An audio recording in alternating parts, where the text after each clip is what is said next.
Ewan Mania dimanapun Anda berada, MBPS apa ya, Main Balap Podcast Show. Ya, kembali menyapa Anda dan saat ini kita sedang melihat Formula One ke arah perubahan lagi. Setelah kemarin kita banyak aturan, sekarang juga berubah lagi. Aturannya sekarang Formula One bukan lagi balap otomotif, bukan adu teknologi, tapi sekarang ini lebih ke modeling. Jadi kalau kemarin Lewis Hamilton sempat sindir karena terlalu banyak aksesoris. Itu aksesoris semua yang dipakai saya.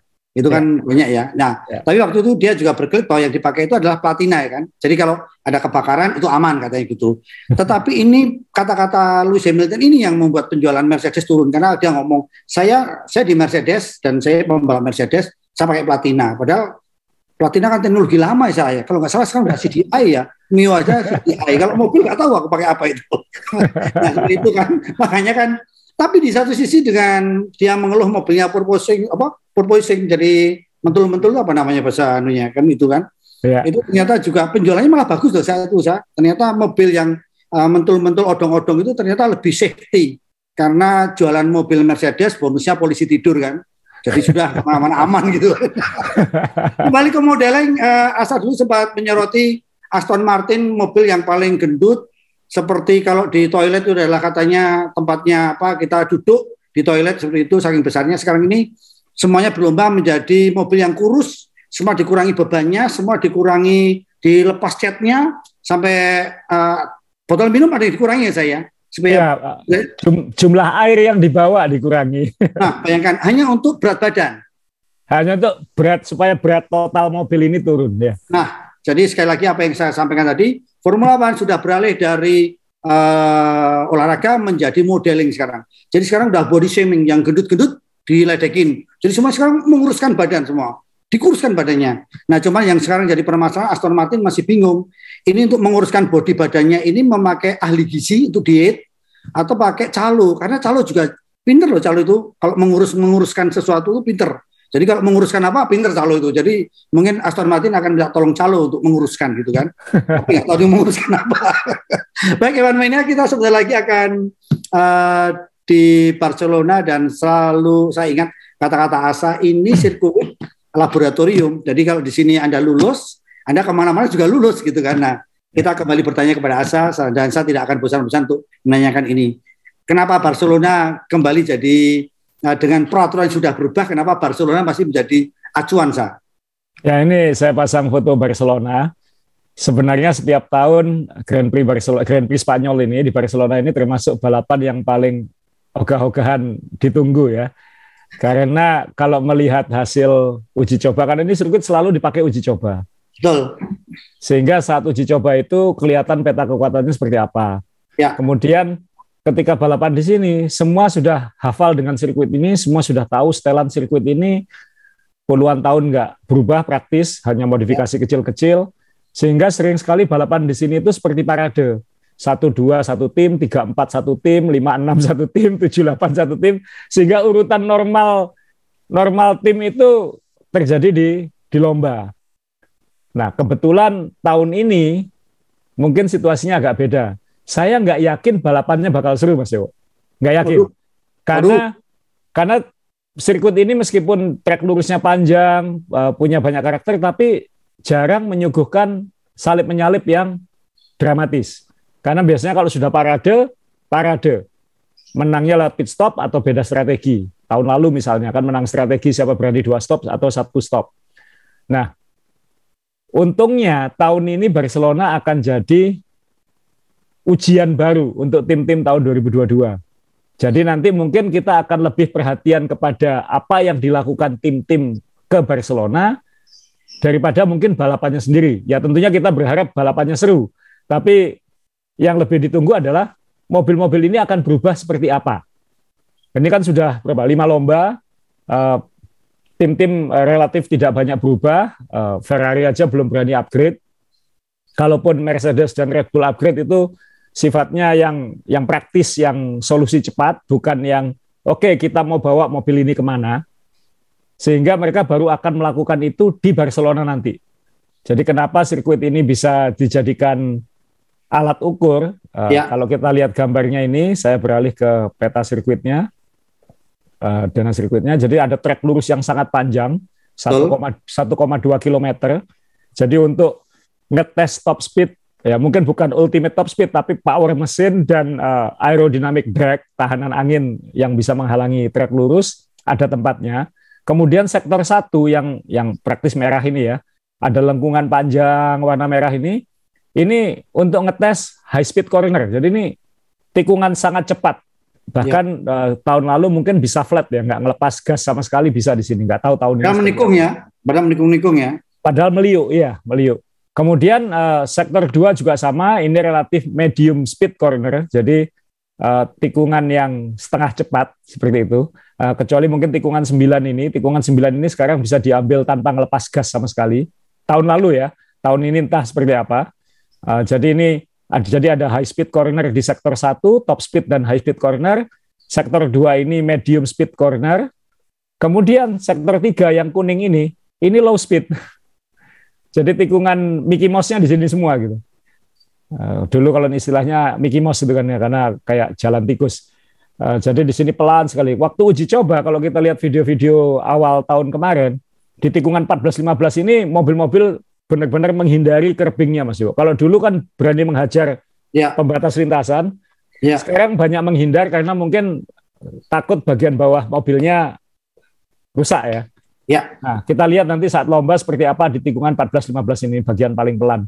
Nah, terus kemudian turun, kenceng, kembali lagi ke top speed lagi. Jadi ini memang ngukur kekuatan mesin, ngukur efisiensi aerodinamika di high speed corner, ngukur kemampuan balance antara aerodinamika dan mechanical grip di medium corner, sekaligus ngetes mechanical grip. Jadi kalau tikungan lambat itu kan yang lebih berperan kan suspensi, ban, segala macam di bagian terakhir ini. Jadi semua checklistnya engineer F1 itu di sini ada.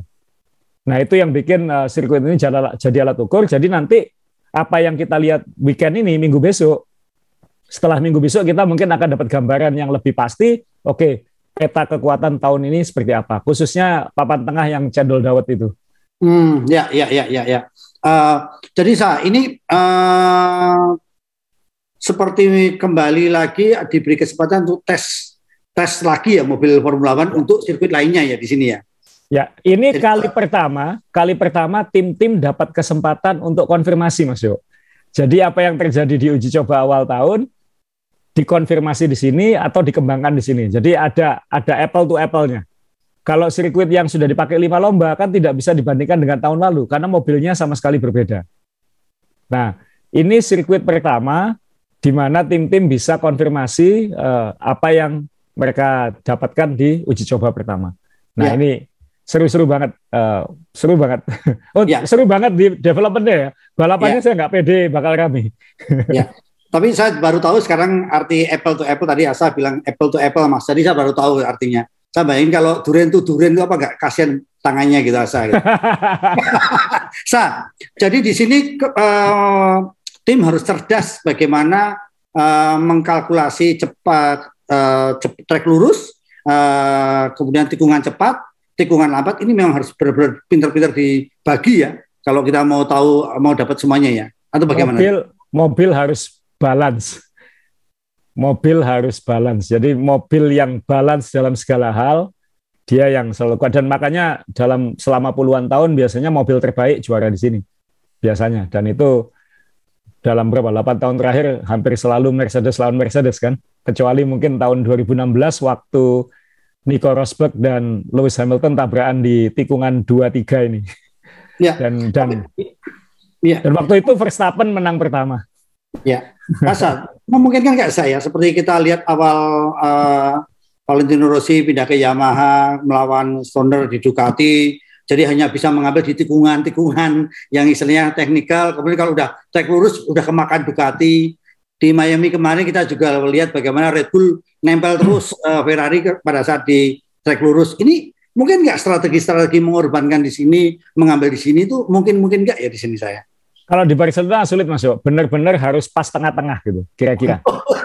Jadi, ya, ketika lomba-lomba awal ini memang kelihatan pattern-nya, benar yang diomong Mas Dewa tadi. Red Bull ini tahu keunggulan dia di top speed. dia mainkan di situ. Dia maksimalkan peluang di sirkuit yang bisa seperti itu. Jeddah, Miami. Kemudian Ferrari ini balance mobilnya. Sehingga mereka datang ke sirkuit dengan konsep balance itu tadi. Jadi dia misalnya datang ke Miami, sirkuit yang sama sekali baru. Simulasinya Ferrari bilang tercepat keliling harus seperti ini. Sedangkan Red Bull ngitungnya begini. Tercepat keliling sayapnya mungkin harus begini, tapi kalau kita pakai ini, kita kalah cepat sama Ferrari. Jadi kita korbankan sedikit qualifying dengan harapan bisa ngambil Ferrari di saat lomba, di trek lurusnya. Jadi pendekatannya sudah kan mengoptimalkan mobilku seperti ini, jadi ya aku beginikan. Mobilku seperti ini, aku beginikan. Nah, ke Barcelona, ini kan mobil harus balance. Di atas kertas kan seharusnya ini milik Ferrari. Apalagi waktu uji coba, Ferrari kan istimewa ya di sirkuit ini. Nah, apakah Ferrari dengan tanpa upgrade selama 5 lomba bisa membendung Red Bull? Tanda tanyanya kan itu sekarang, Mas Jo. Makanya sekarang semua kesini dengan dengan Red Bull akan bawa upgrade, Ferrari akan bawa upgrade, tim-tim papan tengah akan bawa upgrade, dan yang paling ujian adalah Mercedes, Lewis Hamilton. Karena kan ini mobil, ini tim sudah 5 lomba kayak kehilangan arah. Di sini dia ngapain? Nah. Ya, kita petani satu-satu saja. Satu-satu saya. Mungkin kita ke Ferrari dulu saja, karena Ferrari ini kan kalau kita ngomong kan sebenarnya mobil yang terlahir sudah tanda petik sempurna, mendekati sempurna gitu. Tapi Red Bull juga tanda petik juga selalu terdik juga gitu. Seperti Asa tadi saya korban. Saya juga baru sadar kalau Asa tadi bilang bahwa di qualifying saya korbankan di kualifikasi, tapi saya ambil di balapan. Ini kan gila ya Formula One sampai segini. Kita kan nggak mikir, kita tahunya kalau kualifikasi itu ya mobil tercepat di depan gitu kan. Ternyata kan kita nggak tahu kalau itu long run itu kayak apa nanti jadinya, kita nggak tahu juga. Nah sekarang kita ke Ferrari dulu Zah. Apa yang harus dilakukan Ferrari Zah setelah tanda petik dirampok poinnya di kandang sendiri? Ya, ini ada foto spy shot ya. Jadi memang Ferrari ini kayaknya mulai under pressure, dalam artian mereka benar-benar harus sekarang kita harus melangkah pasti karena kita pikir kita sudah unggul jauh di awal musim, tapi ternyata Red Bull bisa mengejar begitu cepat, dan kalau kita nggak berubah, kita akan ditinggal. Dan itu F1 kayak gitu. Jadi mereka hari Jumat minggu lalu melakukan uji coba tertutup di Monza, di sirkuit Monza, dekat Milan ya, kira-kira 1 jam dari Milan. Sirkuitnya ditutup, dijaga security, tidak boleh ada yang moto, ya kecuali mungkin ini ada petugas lintasan yang moto atau apa kayak gitu. Nah, waktu mereka uji coba di sini, saya langsung mikir kenapa Monza? Ayo, kenapa Monza, Mas Yo? Mas Yo yang mungkin ingat-ingat soal Monza misalnya. Monza itu terkenal karena trek lurus ya kan? Oh iya. Monza itu high speed. High speed ya. Gas-gasan terus, maksudnya minim tikungan. Itu ya. Jadi kalau mau nguji top speed, kemana? Ke Monza. Oh, tapi maaf ya, pertanyaan saya, sekarang ini kan era uji coba dibatasi dan lain sebagainya. Kenapa masih bisa melakukan seperti ini? Ya, ini juga memanfaatkan hari, tiap tim kan punya jatah namanya filming day, masuk. Oh. Jadi filming day, dan Ferrari bilang, karena saya punya sponsor yang dari Rusia, saya harus mencopot stikernya, Kaspersky itu ya, harus saya copot stikernya, jadi saya harus foto ulang. Ini akal-akalan juga nih. Foto ulang, video ulang, iya. Foto ulang, video ulang, dan mereka memilih Monza, dan mereka ngepaskan jatah 100 km itu, Mas Dewo. Saking pasnya, Leclerc itu sampai berhenti di tengah lintasan karena itu pas 100 kilo. Jadi bukan kembali ke pit. Jadi benar-benar dimaksimalkan sampai kilometer 100. Itu yang dilakukan Ferrari untuk tidak terkejar atau kembali meninggalkan Red Bull. Ini itulah F1 maksudnya. F1 itu isinya akal-akalan. Ya, tapi bahwa Mattia Binotto dan timnya berpikir gitu kan berarti ini kita senang lah. Berarti Ferrari ini kan tim yang punya ambisi kan, so. Dia ingin memaksimalkan peluangnya tahun ini untuk bisa ke sana. Dan yang mereka lakukan pasti Monza, pasti ngetes top speed karena kalahnya dengan Red Bull di situ, pasti di situ. Jadi mereka katanya nyoba konfigurasi sayap baru yang bisa menurunkan drag, tahanan angin, sehingga top speed-nya bisa bertambah tanpa mengurangi overall downforce. Jadi pengen lebih kayak Red Bull, ini ya kayak gitu. Karena itu yang dilakukan Mercedes di Miami, bikin lebih mirip Red Bull. Nah kemudian untuk mengurangi berat, karena semua tim sekarang hampir semuanya overweight, kecuali Alfa Romeo katanya, semua di atas 798 kg itu. Katanya Ferrari ini ngurangi lapisan cat, Mas Jo. Ngurangi lapisan cat, jadi misalnya kalau ada tambahan clear atau apa, itu ada yang dikurangi, sehingga bobot gara-gara cat ini aja bisa turun beratnya 300 gram. 300 gram itu kayak kita beli steak ke restoran, Mas Jo, ya steak ya segini, tapi itu buat F1 bisa berarti 0,1 mungkin. Wah ini para pembalap yang hobi makan kangkung ini hati-hati juga, karena kangkung itu sayur-sayurnya mengandung zat besi. Kalau makan zat besi kan tambah berat nanti saya, kan? Jadi apakah Ferrari akan menerapkan cat itu nanti di Barcelona? Ya kita lihat nanti cahayanya berubah nggak di TV gitu, maksudnya di layar itu kelihatan berubah nggak warna merahnya itu. Tapi sampai segitunya, karena tim-tim lain kan cara paling cepat ngurangi berat kan ngilangi cat. Jadi makanya Williams jadi hitam, McLaren makin banyak hitamnya, Red Bull juga banyak hitamnya. Itu kan supaya nggak dicat gitu. Iya. Jadi kan kayak sekarang Formula One kayak klinik ya saya. Jadi nggak percaya dengan warna merah, hitam aja. Warna hitam ini black magic nanti lama-lama. Oh nanti ada komentarnya Toto Wolff yang agak nyenggol-nyenggol itu juga masuk ketika kita ngomong Mercedes. Oh ya? Iya. Jadi ini Ferrari. Yang dilakukan ini saya, yang dilakukan Ferrari, dan kalau saya juga hobi memotret, tapi kalau melihat foto ini jelas saya setuju dengan Asa tadi, ini foto colongan, ini nggak mungkin foto resmi, karena foto resmi ditambahkan keindahannya ya. Ini lihat mobil ketutup pagar, ada streamingnya untuk pengaman ya kan. Ini kan foto tidak sempurna kalau di jurnalistik ya saya, tapi kan dalam dunia perang ini kan sangat berharga ya saya. Betul. Dan ini Leclerc ya, karena Leclerc yang paling diutamakan kayaknya sekarang. Leclerc yang naik, dan itu sebelum kita ke Red Bull, saya ingin nampilin foto Carlos Sainz di Spanyol. Bisa nggak diam balik situasi ini? Karena dia sudah tidak maksimal dalam 5 lomba pertama. Jadi ini akan jadi beban khusus untuk Carlos Sainz. Kalau dia bisa meraih kemenangan pertama untuk Ferrari di sini kan perfect sekali ya. Di Spanyol. Karena kalau enggak nanti ya Spanyol ke Alonso lagi, walaupun Alonso umurnya udah kepala 4. Seperti itu. Jadi ini kan masa depan Spanyol yang ini, bukan yang Alonso. Nah, Leclerc moga-moga juga segera segera punya hoki juara dunia bahasanya, nggak tahu. Tahun lalu kan dia pole position di Monaco, harusnya bisa nyuri menang untuk Ferrari. Kesempatan langka Ferrari bisa menang tahun lalu. Habis pole position nabrak, akhirnya nggak bisa ikut lomba. Nah minggu kemarin dia ikut demonstrasi, kan Monaco itu sebelum Grand Prix Monaco, karena minggu depan kita ada Grand Prix Monaco, itu kan ada Grand Prix untuk mobil-mobil sejarah, jadi mobil-mobil kuno F1. Nah Leclerc naik mobilnya Niki Lauda, harusnya melakukan demonstrasi. Di tempat yang hampir sama melintir, nabrak lagi. Jadi ini mobil antik, mobil bersejarah dia tabrakin. Alasannya remnya blong. Tapi kan ya jangan, apakah Leclerc seperti ini ya? Ini di Monaco loh ini. Ya orang Monaco. Iya. Dan ini mobilnya sudah mobil klasik, pasti kan juga kecepatan tidak seperti mobil Formula saat ini ya saya. Iya.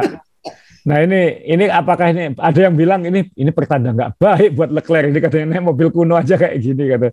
Ya buat penggemar Ferrari ya moga-moga Sainz bisa segera normal. Kemudian Leclerc juga, kalau Ferrari juara dunia, Leclerc tidak diberi sial ya, maksudnya Champions League, dia sudah membuang 1 peluang emas di San Marino dengan melintir itu kan, membuang banyak poin. Jadi juara dunia nggak boleh begitu.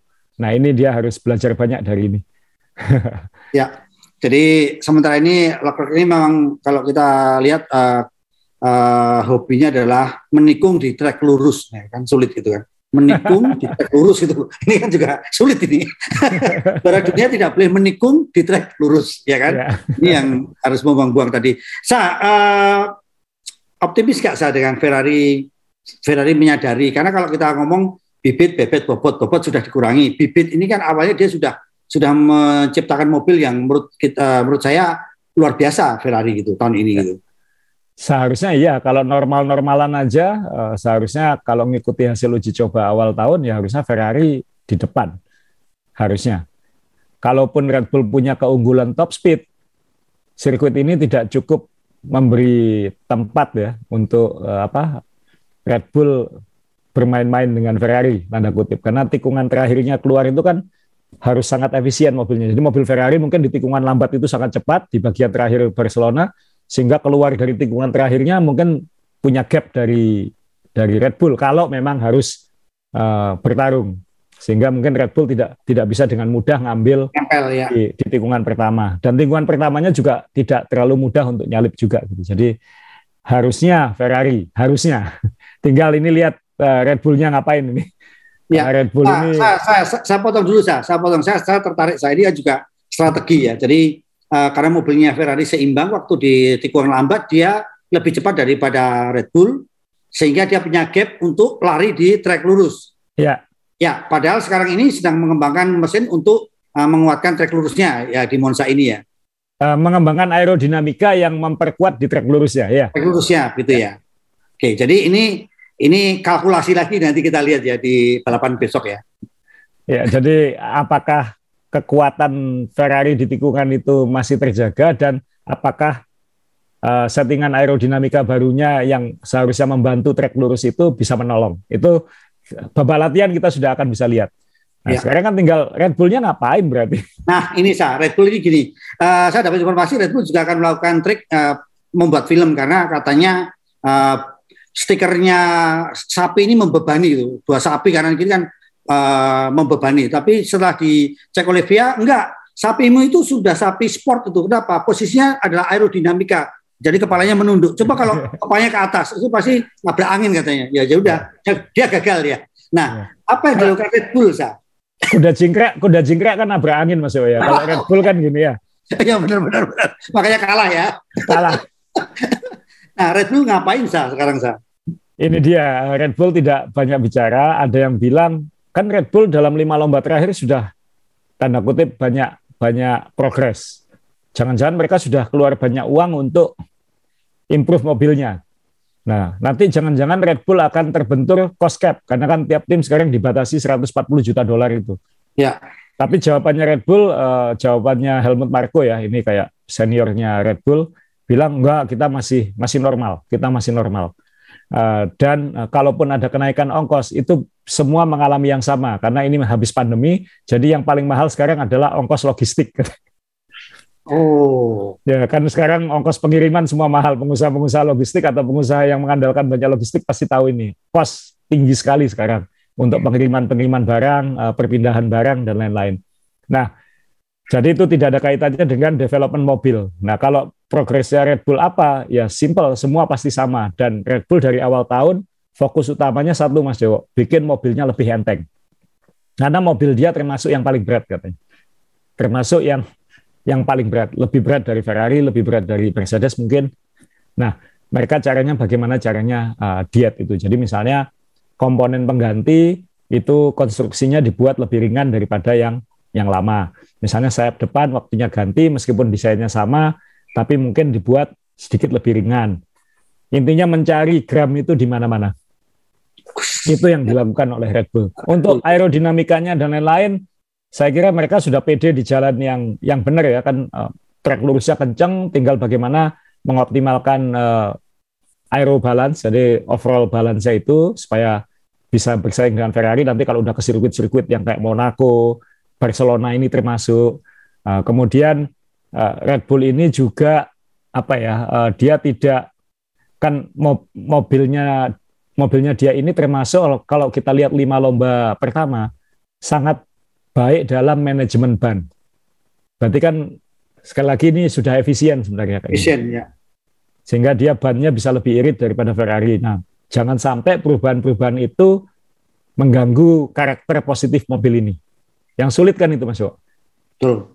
Yang penting dia tahu karakternya seperti apa dan bisa memaksimalkan. Ferrari tahu karakternya seperti apa, bagaimana membuat lebih cepat. Red Bull tahu bagaimana karakter mobilnya, bagaimana membuat lebih balance. Jadi dua tim ini sudah tahu mau kemana, sudah tahu mau kemana, plus menguruskan mobil. Jadi jelas target tim desainnya udah jelas. Termasuk nanti tahun depan mobilnya harus seperti apa. Beda dengan nanti kalau kita ngomong Mercedes, karena Mercedes ini meminjam omongannya Toto Wolff, kita seperti di dalam kabut. Kita tahu mobil kita bermasalah, yang lebih cilaka, kita tidak tahu masalahnya di mana. Gitu. Ya. Rasanya dua pembalap Red Bull masih selalu dihantui soal ketahanan, ya kan? Soal ketahanan. Nah, apakah ini juga ini kan hal yang basic ya di Formula One modern ya. Kalau zaman dulu kan kita lihat mobil DNF itu kan biasa gitu kan. Sekarang ini kalau ada mobil DNF kan luar biasa sekarang ini. Setelah modern ini.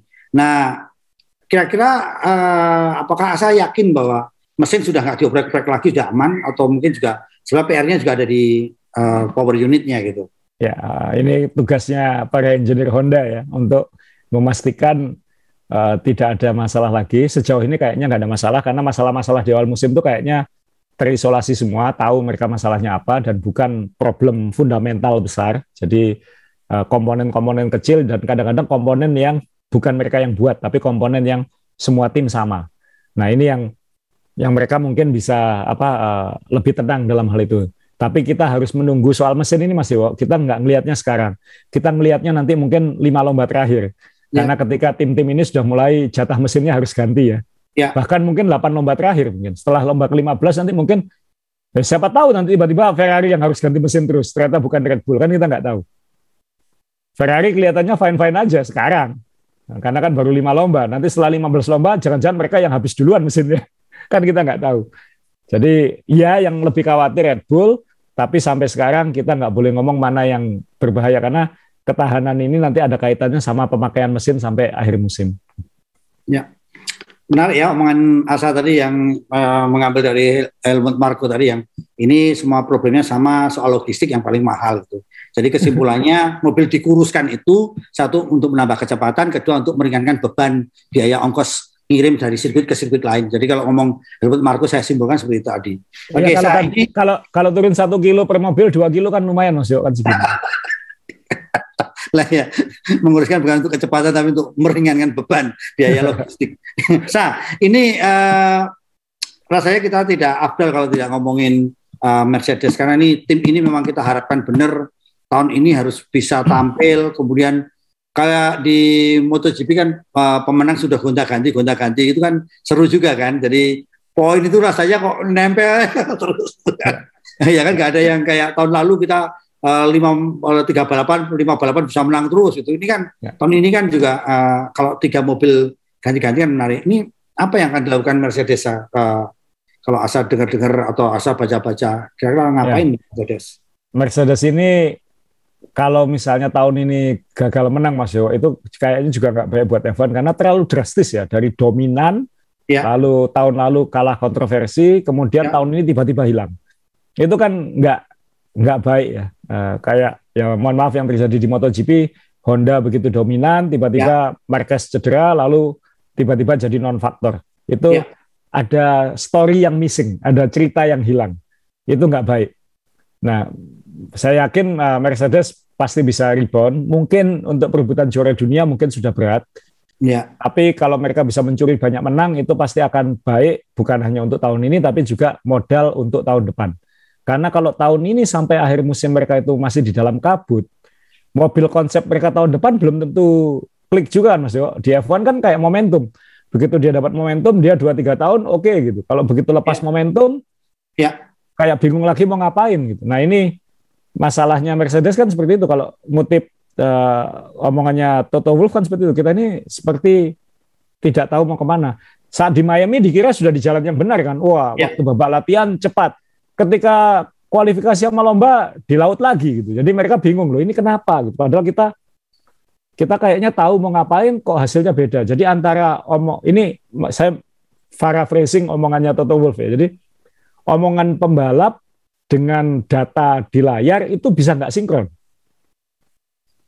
Jadi pembalap bilang Russell atau Hamilton bilang gini, Tapi ternyata loh di data nggak kayak gini gitu. Loh, ini kan membingungkan Bang Jo. Ini sesuatu yang paling ditakuti oleh tim gitu. Ketika data tidak korelasi dengan fakta. Itu ya. yang menakutkan. Dan itu sering terjadi di F1. Itu sering terjadi di F1. Dulu pernah saya lupa kalau nggak salah waktu itu, kalau nggak salah McLaren juga atau bahkan mungkin Toyota dulu mungkin waktu masih di F1.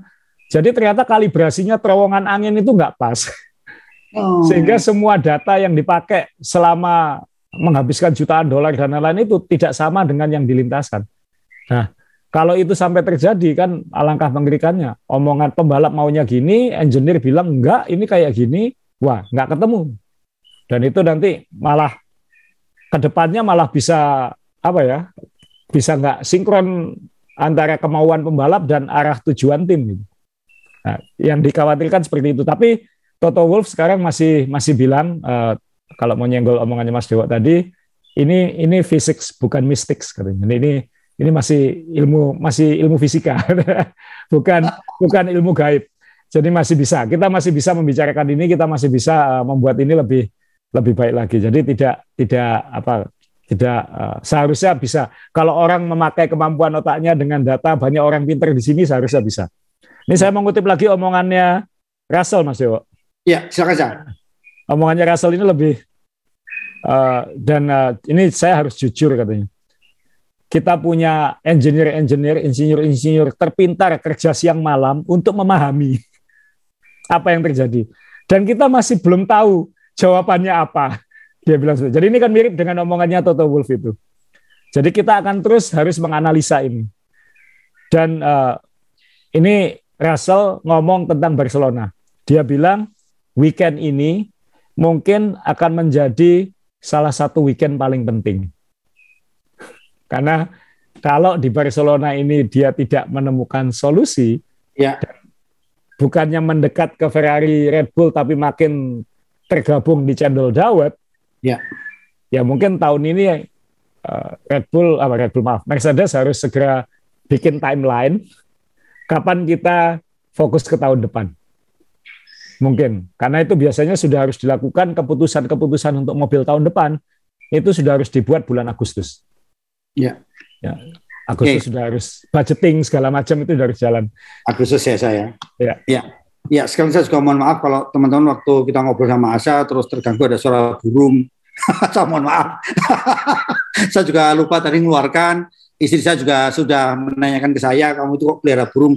Cowok kok suka burung gitu. Ya udah nanti saya ganti aja kelinci gitu aja. Oke, ini apakah nanti kalau kita ngomongin teknis di Mercedes sudah mentok, terus nanti larinya juga melebar kemana-mana karena mereka juga punya pembalap yang nyentrik, yang pengen aktualisasi pada saat tim sedang berjuang, dia juga tetap masih dengan penampilannya yang tetap tambah heboh misalnya gitu. Kesana nggak kira-kira? Ya ini sekarang ini kalau kita ngomongin Mercedes, selain ngomongin mobil bermasalah, juga banyak ngomongin Hamilton ya. Tapi Hamiltonnya bukan masalah dia menang atau senggolan di depan atau pole position atau apa, tapi Hamilton yang berkutat dengan pribadi, dengan ya Mas Dewo bilang tadi aktualisasi diri. Dia ini kan ya saya bukan orang fashion, selera fashion orang beda-beda, ada yang suka logo LV gede di baju, saya nggak suka. Ada yang suka pakai baju heboh, saya tipe kaos. Selera orang beda-beda. Pembalap F1 kan juga yang generasi baru kayaknya lebih simpel ya. Norris, Russell, ini gayanya lebih normal gitu. Sedangkan Hamilton ini kan makin lama makin high fashion, makin makin hip hop star, makin heboh. Kalau mau pasang fotonya ya makin banyak aksesorinya, makin banyak macam-macamnya lah. Nah ini mungkin ada foto yang lebih tepat, misalnya ada anting hidung, anting telinga, kalung besar, dan ini sekarang jadi kontroversi baru di F1 karena kan race director-nya ganti Mas Dewo. Tahun lalu masih berantem dengan Mercedes, ya bukan berantem, wajar lah ya, wasit dan timnya berseteru, wasitnya diganti, Wasit ini membiarkan Hamilton seperti ini bertahun-tahun. Wasit baru masuk 2 orang, dan wasit baru ini memutuskan untuk kembali ke buku aturan dan menegaskan semua poin-poin yang seharusnya dilakukan. Salah satunya adalah keselamatan pembalap di dalam mobil, dan itu berarti celana dalamnya harus dicek karena ternyata banyak ketahuan pakai celana dalam biasa, bukan celana dalam anti api. Kemudian semua perhiasan dicek karena tidak boleh menggunakan perhiasan di dalam mobil. Argumen dari Hamilton adalah, loh saya bertahun-tahun seperti ini nggak ada yang melarang. Karena padahal di buku aturan kan ada gitu. Cuman kan masalahnya wasit yang lama tidak enforce, tidak memaksakan, wasit yang baru enforce. Seperti itu.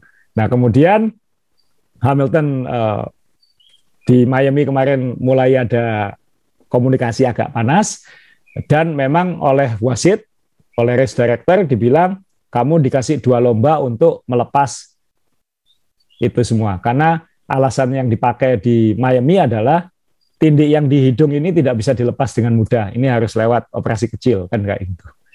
Jadi dia dikasih waktu, di Barcelona besok boleh, kamu nggak lepas di Barcelona nggak apa-apa, tapi di Monaco sudah harus lepas.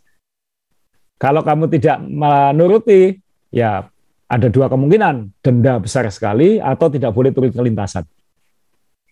Jadi sudah seperti itu. Nah, Hamilton keras ngomong, saya tidak akan nurut, saya tetap akan pakai ini nanti di Monaco dan sampai akhir musim. Saya akan dikasih eksepsi sampai akhir musim. Wah, panas ini.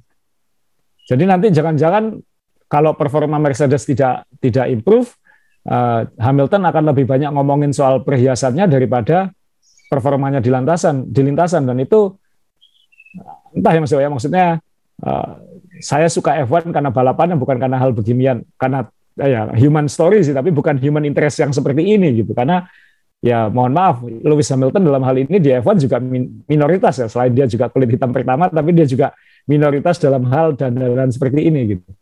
Nah ini yang akan jadi tema menarik nanti di tengah musim, apakah nanti jadi isunya merembet kemana-mana, ya moga-moga enggak, tapi yang jelas wasit yang baru keras, di buku aturan nggak boleh, kamu nggak boleh seperti ini.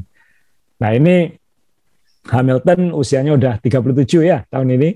Jangan masa Hamilton udah midlife crisis Mas Jo ya. Ini kan ya mohon maaf, dia kan superstar, tidak menikah, bukan family man. Gayanya seperti ini, gaya dandannya dia tuh paling tidak relevan dengan semua fans F1 kayaknya sekarang. Meskipun F1 itu sangat high end, tapi dia tiap hari dandan pakai baju warna-warni dengan model beda-beda. Itu saya ini bukan berarti anti Hamilton, dan itu hak Hamilton untuk dandan seperti itu Mas Dewo. Tapi Mas Dewo yang kenal saya sejak lama tahu saya penggemar Hamilton dulu waktu Hamilton masuk F1 pertama kali. Karena waktu itu ini saya pengen cerita dikit, memang agak menyimpang dikit, tapi mungkin bisa memberi apa ya tambahan cerita tentang sejarah Hamilton, karena saya termasuk beruntung ngikuti karir Hamilton ini dari dia pertama masuk F1 sampai sekarang gitu. Jadi Hamilton ini dulu masuk F1 gara-gara ayahnya kerja keras emang. Ayahnya ini bukan orang kaya, dia harus kerja 2-3 pekerjaan untuk membiayai anaknya balapan go-kart. Hamilton ini ayahnya bilang kayaknya bakat balapan karena jago radio kontrol. Juara radio kontrol Mas. Jadi koordinasi matanya dan tangannya ini bagus sekali. Dan itu ada di YouTube, kalau Anda cari Hamilton kecil main radio kontrol, itu di YouTube ada. Anda cari. Kemudian Hamilton ini dengan PD, waktu dia go-kartnya menang-menang, mendatangi orang di sebelahnya ini, di foto ini, Ron Dennis, waktu itu bosnya McLaren. Ya. Dia bilang, umur 6 tahun, Mr. Ron Dennis, suatu hari saya akan membalap untuk timmu. Dia ngomong seperti itu. Dan itu mungkin Ron Dennis waktu itu tidak terlalu perhatian, tapi kemudian Hamilton tiba-tiba karirnya kan cepat sekali, lalu sama Ron Dennis langsung dijadikan anak angkat gitu ya. Jadi oleh Ron Dennis dibimbing karirnya F3 waktu itu Formula 3000 namanya, sebelum jadi F2 sekarang.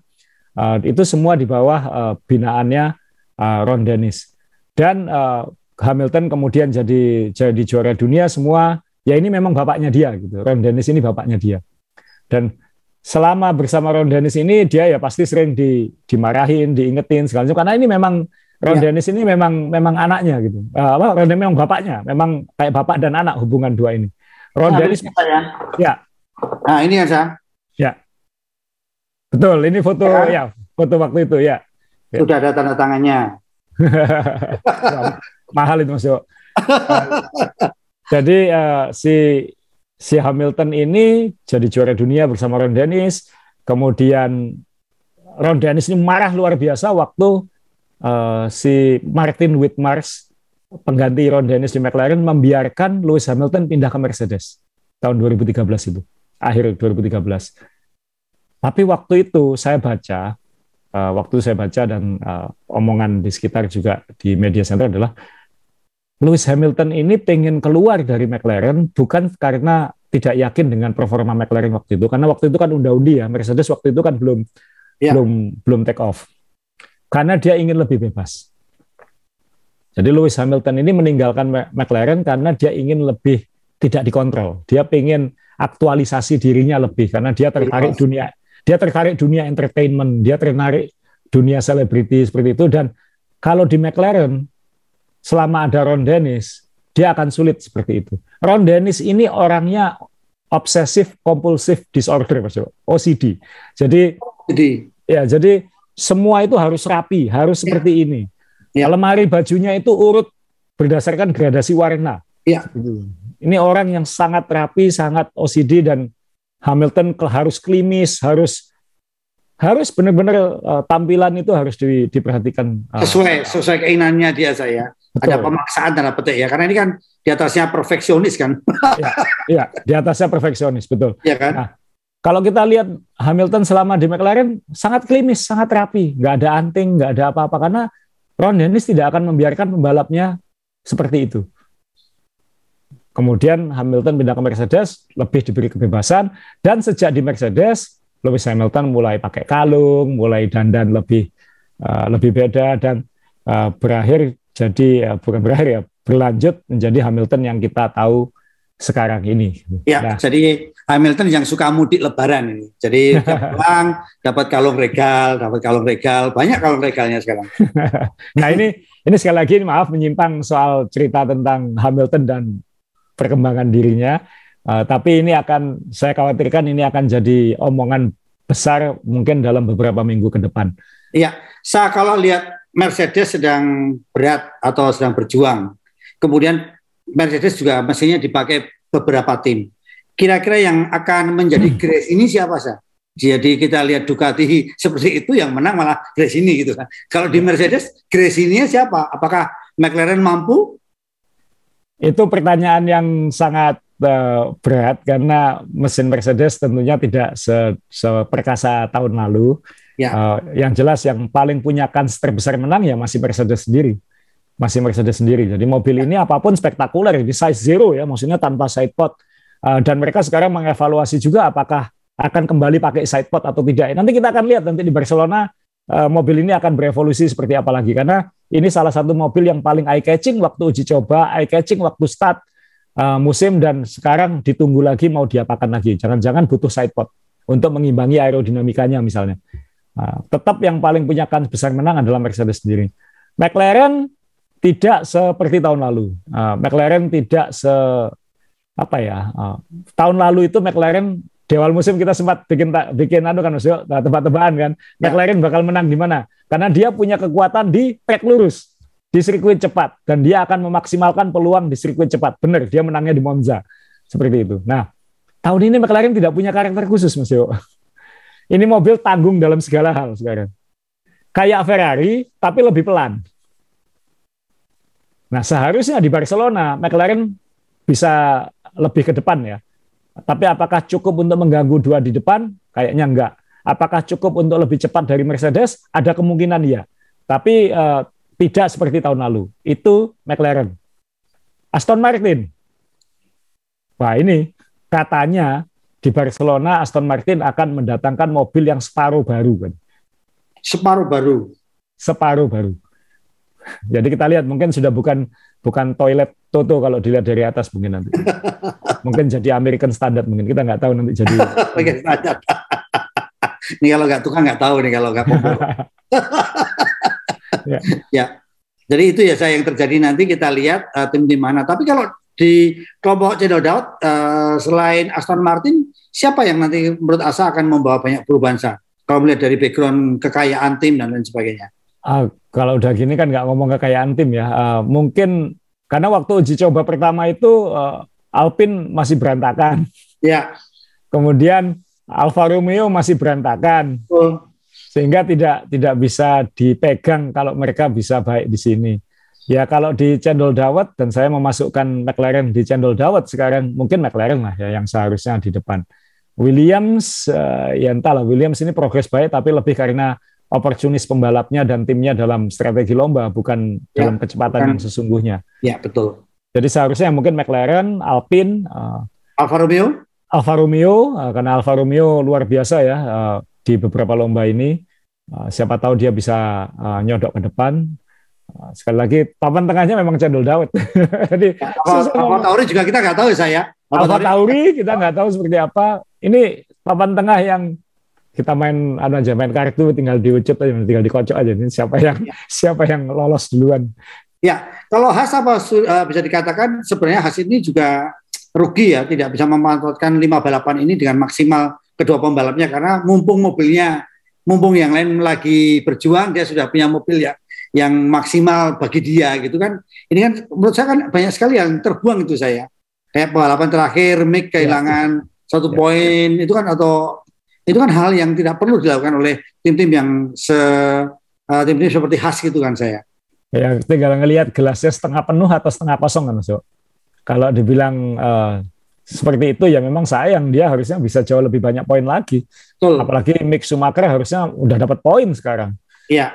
Sekarang malah kita nunggu ini pembalap beneran nggak? Jangan-jangan sekarang malah image-nya Mick Schumacher yang terpukul kan? Ini bukan kelasnya bintang masa depan gitu. Wah, itu kan menyakitkan sekali untuk nama Schumacher. Betul. Tapi di sisi lain, siapa yang nyangka Haas punya banyak poin seperti sekarang ya kan? Kalau dibandingkan tahun lalu kan udah syukur alhamdulillah luar biasa. Jadi kadang-kadang kita itu kalau ada partner yang tidak hebat tuh kadang-kadang juga jangan perlu ditendang ya, karena itu menjadi objeknya orang ke situ akhirnya kan. Kita selamatkan seperti itu kan. Kalau di dunia yang sedikit perlu ada gosip-gosip politik itu kan perlu gitu kan. Jangan biarkan ini biar serangannya ke dia. Sekarang nggak ada Nikita Mazepin kan, sekarang kan tinggal dia yang jadi beban di Haas. Ya, dia, Latifi di Williams, dan tentunya Stroll di Aston Martin, tiga pembalap yang paling disoroti ya. Tapi mungkin Stroll paling aman, bapaknya yang punya tim. Latifi bawa sponsor. Mick Schumacher kan kita nggak tahu. Jadi alangkah tragisnya kalau tahun depan Mick Schumacher gagal mendapat tempat di F1. Apalagi di Ferrari penuh kan sudah sampai beberapa tahun ke depan. Ya, upgrade yang banyak dilakukan di Barcelona nanti kira-kira lebih ke permainan sayap-sayap, kemudian penambahan atau mungkin memaksimalkan downforce dan sebagainya. Karena kalau kita lihat sekarang ini kan kalau kita ngomong kekuatan mesinnya kan juga relatif gitu kan saya. Ya. Kita lihat juga Red Bull kan juga kecil-kecil ada perubahan, lalu ternyata menambah berapa detik gitu kan.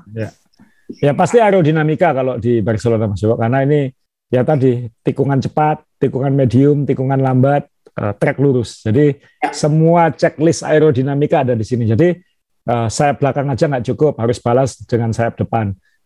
Lantai sekarang perannya jauh lebih besar dari sebelumnya. Sidepod, konsep sidepod seperti apa sih yang ternyata dibutuhkan mobil-mobil ini? Nah ini banyak, semua elemen aerodinamika akan jadi sorotan di sini. Jadi kita weekend ini perhatikan situs-situs F1, bocoran-bocoran upgrade, karena ini perang upgrade beneran ini di Barcelona. Kita mungkin akan ada solusi-solusi yang kita, ternyata bisa digitukan ya. Wah ini baru lagi nih. Nah itu yang saya tunggu. Jadi kalau balapannya sendiri saya nggak berani menjanjikan bakal seru Mas, tapi untuk penggemar F1 sisi engineering, sisi sainsnya, ini balapan yang menarik. Ya, dulu kan orang nggak berpikir bahwa kalau ada curbing sikat aja. Sekarang ini kan semua pembalap menghindari curbing karena nyawanya ada di lantai kan. Sekarang di lantainya mobil kan. Dulu kan nggak pengaruh, paling ya ada kayu yang menahan untuk apa sih? Kayu yang untuk plank. Masih ada kan Mas? Masih ada. Ya. Cuman kalau misalnya sirip-sirip di bawah mobil itu ada yang kena, kan ngaruhnya banyak. Iya, itu maksudnya saya. Jadi sekarang kan orang cara membalapnya juga udah berubah gaya kan saya. Dulu kan diajar berapa detik itu hematnya kan. Iya. Terus nggak ada yang berani kan. Nggak ada berani. Oke, nah kalau strategi balapan pernahkah yang terjadi? Karena kalau Asa tadi bilang ini sudah berkali-kali dipakai, bertahun-tahun dipakai untuk uji coba. Kalau kita ngomong uji coba, datanya hampir sama. Ya. Yang menarik adalah kalau ini ada yang berani ekstrim mengambil strategi pit stop. Ya, tahun lalu itu yang terjadi kan. Tahun lalu Hamilton berani ngambil pit stop tambahan dengan kalau nggak salah dengan catatan mobilnya jadi jauh lebih cepat sehingga bisa menghantui Verstappen sampai akhir dan nyalip sebelum finish. Nah, itu variasi strategi ini kita tunggu dulu karena kan bannya baru tahun ini. Nah, ban tahun ini lebih tangguh daripada tahun-tahun sebelumnya. Bahkan sekarang katanya butuh 2 lap untuk lebih panas optimal. Karena kan sekarang bungkus ban saat di pit itu kan nggak sepanas dulu, Mas Jo. Sekarang hanya boleh 70 derajat, jadi anget. Jadi nggak boleh dipanasi, hanya boleh diangeti, kayak gitu. Nah, itu berpengaruh pada karakter ban sehingga butuh waktu lebih lama untuk panas yang optimal. Nah, dengan begitu karakter bannya jadi lebih irit gitu, lebih irit. Sirkuit Barcelona ini termasuk yang kasar ke ban, tapi kita lihat dengan ban baru ini, dengan treatment ban baru ini, apakah memaksa harus 2 stop atau tetap bisa 1 stop. Tahun lalu kan tanggung antara 1 stop dan 2 stop. Yang 1 stop catatan waktunya cepat memburuk, yang 2 stop cepat tapi nggak punya waktu untuk ngejar. Jadi unda-undi. Nah, ini kita lihat apakah efek itu masih ada. Tapi yang pertama kita lihat ya waktu latihan dulu nanti apakah urutannya seperti urutan tahun-tahun sebelumnya atau ada tanda-tanda lebih acak gitu aja. Jadi saya kira kalau Barcelona ya itu sih Mas Jo, nggak ada yang lagi. Saya lebih menunggu kabar-kabar update dan itu kita akan dapatkan dalam beberapa hari ini. Ya, oke. Tadi kan cukup menarik ternyata cover ban microwave-nya itu dari 70 derajat jadi berkurang, itu kan juga ternyata menarik karena setelah keluar dari track itu mobil tidak bisa langsung kenceng, harus penyesuaian dulu kan. Jadi kalau memang perang strategi ya mobil yang di belakang bisa ngejar juga, jadi seru tambah seru gitu kan saya. Iya. Ya, oke. Ada tambahan lagi ya, Sa? Nggak ada sejauh ini, cukup Mas Dewa. Cuman ya nanti penggemar Ferrari silakan soroti terus itu timnya akan seperti apa. Penggemar Red Bull lagi di atas daun, penggemar Mercedes ini ujian apa ya, awal semester. Ya, dan saya baru tahu alasannya kenapa hari ini Asa kaosnya Hamilton ya, karena memang topiknya Hamilton, tetapi hari ini saya juga spesial membawa kaos ini permintaannya Asa, ini kaos yang paling mahal koleksi saya. Itu tidak dijual itu. Tidak dijual. Ya, ini udah berkali-kali dirayu teman-teman, diminta saya nggak beli. Ini kaosnya adalah kaos tukang parkir balapan pertama di GP Shanghai ya saya ini. Jadi waktu itu saya dibantu negosiasi karena di sana pakai bahasa koi, saya biasanya bahasa mujair, jadi nggak klop. Jadi makanya ada yang bisa bahasa koi, ya udah ngobrol-ngobrol. Akhirnya ini kena 100 yuan, kurang lebih berapa ya? 100 yuan kalau saya, sekitar 200.000 ya. Ya, waktu itu. Nah, ketika orangnya ditawar boleh, dia bingung. Ini kaos saya berikan ke kamu, dia telanjang kan, kasihan saya. Akhirnya saya terpaksa kasih kaos sponsor Nokia atau Siemens atau apalah. Pokoknya sponsornya handphone waktu itu. Jadi dia telanjang gitu. Kita kasih kaosnya buat kamu, dan kaos ini waktu itu benar-benar berkeringat karena tugasnya ngatur bis. Saya lipat, saya laundry 2 kali baru saya pakai untuk kerja. Jadi keren kalau untuk kerja. Jadi teman-teman, Mas Dewo ini kalau ke sirkuit, kalau misalnya orang-orang antri beli di booth merchandise, Mas Dewo nyari petugas sirkuit mana yang bajunya bisa dibeli. Jadi yang punya cuma 2, saya dan almarhum Pak Sugeng ya kan. Pak Sugeng beli juga waktu itu ya. Ya, karena akhirnya dia datang setelah ditawar nggak boleh, dia pergi, datang lagi sama temannya. Yaudah, dua-duanya kita beli. Jadi ayo, siapa yang punya baju parkir sirkuit lain di dunia? Oh iya. Ini banyak sekali teman-teman di grup ini yang banyak DM, banyak juga yang memberikan foto koleksi-koleksinya. Suatu ketika mungkin kita minta foto-foto akan kita tampilkan karena pasti koleksi ini punya cerita, ya kan? Ya. Cerita seru di balik itu kan, Sa. Ya nanti kita bikinkan lah itu Ya. ketika summer holiday atau apa, Evan lagi libur, kita ngomongin yang kayak gitu-gitu lagi. Karena ya itu ini baju tukang parkir teman-teman semua. Ini Shanghai pertama kali balapan 2003 kalau nggak salah. Ya, baik. Ya. Berarti gimana saya? 2003 atau 2004 lah. 2004 Mas Jo. Ya. Ya, oke. Antara itu, Evan Mania sekali lagi terima kasih. Alhamdulillah kondisi Indonesia sudah membaik untuk pandemi, tetapi tetap jaga masker adalah yang utama. Kalau di tempat-tempat umum selalu gunakan masker supaya kita semuanya sehat.